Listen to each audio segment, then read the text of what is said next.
বাগেরহাটের মোরেলগঞ্জ উপজেলার ৫টি ইউনিয়নের প্রায় ২০,০০০ পরিবার লবণ পানির আগ্রাসনের কারণে চরম দুর্ভোগে পড়েছে। বুধবার দুপুরে উপজেলার মুন্সিরহাট বাজারে শত শত ভুক্তভোগী মানুষ মানববন্ধন ও প্রতিবাদ সভায় অংশগ্রহণ করে তাদের দুর্দশার কথা তুলে ধরেন। পঞ্চকরণ, তেলিগাতি, দৈবজ্ঞহাটি, পুটিখালী ও বলইবনিয়া ইউনিয়নের বাসিন্দারা জানান, এলাকার ফসলি জমি দীর্ঘদিন ধরে লবণ পানির প্রভাবে অনাবাদি হয়ে পড়েছে। গবাদি পশুর জন্য ঘাস পর্যন্ত জন্মাচ্ছে না। ফলে কৃষি ও প্রাণিসম্পদের উপর নির্ভরশীল হাজারো পরিবার জীবন জীবিকা নিয়ে চরম সংকটে রয়েছেন। প্রতিবাদ সভায় বক্তারা অভিযোগ করে বলেন, একটি কুচক্রীমহল মাছ চাষের সুবিধার্থে স্লুইস গেট খুলে দিয়ে ইচ্ছাকৃতভাবে লবণ পানি প্রবেশ করাচ্ছে। এতে করে পরিবেশ ও কৃষি ব্যবস্থার ভয়াবহ বিপর্যয় ঘটছে। Sonakhali switch gate, চিনাখালী switch gate, হেলমার switch gate, রেবরাদের switch gate, এই সুইচ গেট থেকে অত্র এলাকার গরিব মানুষ, আমরা যারা কৃষক আছি, মাঠে ঘাটে কাজ করি, আজকে 18টি বছর এক ফোঁটা পানি, লবণ পানি ঢোকে নাই এই Sonakhali switch gate, চিনাখালী switch gate, বিভিন্ন সুইচ গেট থেকে। কিন্তু 5ই আগস্টের পরে এই Sonakhali switch gate, চিনাখালী switch gate, বিভিন্ন সুইচ গেট, হেলমার, সেইখান থেকে মাছের উদ্দেশ্যে মাছ তারা খায়, খাও, আমাদের আপত্তি নাই, কিন্তু মাছ খাওয়ার একটা সময় থাকবে। কিন্তু লবণ পানি উঠাই দিয়া অত্র 5টা ইউনিয়নের হাজার হাজার মানুষের, লক্ষ লক্ষ মানুষের ফসলের ক্ষতি করছে। এইটাই হলো সবচেয়ে আমাদের আপত্তি। যারা এই ধরনের কর্মকাণ্ড করে, আমরা জেলা প্রশাসক মোরেলগঞ্জ সাহেব এবং বিশেষ করে আজকে অব্দ কোম্পানি যারা আছেন বাগেরহাটের, তাদের প্রতি আমাদের আহ্বান জানাই, আমরা এই 5টা ইউনিয়নের পক্ষ থেকে যেন এক ফোঁটা পানি যদি ওঠে, দায়ভার আপনাদের নিতে হবে।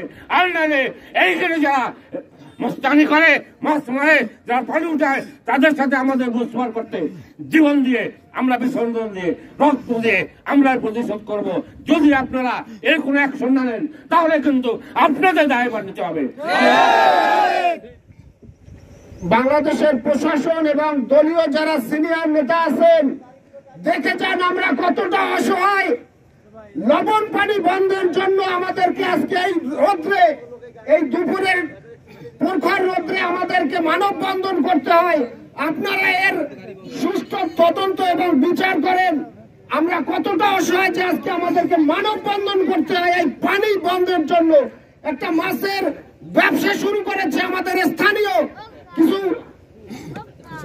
সন্ত্রাসীরা, এখানে দখল করে এই গেট থেকে জাল দিয়ে মাছ ধরতেছে। এ ব্যাপারে আপনারা যারা সিনিয়র নেতৃবৃন্দ আছেন এবং প্রশাসন আছেন, আমাদেরকে এই সন্ত্রাসীদের কাছ থেকে উদ্ধার করুন। বাঁধ বেঁধেছে লবণ পানি ঠেকাবার জন্য, কিন্তু সেখানে আমরা আজকে সেই লবণ পানিতে ক্ষতিগ্রস্ত হচ্ছি। পশুপালন আমরা করতে পারি না, ঘাস নষ্ট হয়ে যাচ্ছে, মৎস্য চাষীদের মাছ নষ্ট হয়ে যাচ্ছে, কৃষকদের ধান নষ্ট হয়ে যাচ্ছে। কিন্তু এত কষ্টের পরেও আমরা আজকে রক্ষা পাইতেছি না। আজকে আমাদের এই প্রখর রৌদ্রের ভিতর দাঁড়িয়ে মানববন্ধন করতে হচ্ছে। আমি প্রশাসনের দৃষ্টি আকর্ষণ করে বলছি, আপনারা আমাদের এই দিকে নজর দিন, যাতে করে আমরা লবণ পানি মুক্ত এলাকা গঠন করতে পারি। আমাদের দেশ স্বাধীন হওয়ার পর 5 তারিখের পরেও তারা এই কর্মকাণ্ডের সাথে জড়িত। কাদের ছত্রছায়ায় এই কর্মকাণ্ড করতেছে, আমরা তাদেরও বিচারের পর্যায়ে আনতে চাই এবং তাদের বিচারও দাবি করতেছি। আমরা এই লবণ পানি বন্ধ করে দিয়ে পুটিখালীতে যে পরিমাণ ধান উৎপন্ন হচ্ছে এবং মৎস্য চাষের যে চাষ হচ্ছে, এই চাষ যাতে মাটির উর্বরতা নষ্ট না হয় এবং ধান যাতে বাম্পার ফলন হয় আগামী দিনে, এই জন্যই আমরা এই লবণ পানি বন্ধ করার উদাত্ত আহ্বান জানাই।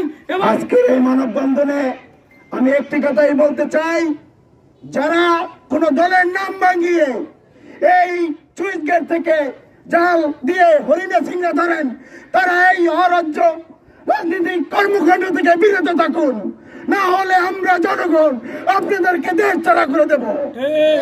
আমি আরো মেসেজ দিতে চাই, যারা এই কর্মকাণ্ডের সাথে জড়িত আছেন তাদেরকে চিহ্নিত করে আমরা আইনের হাতে সাপোর্ট করবেন।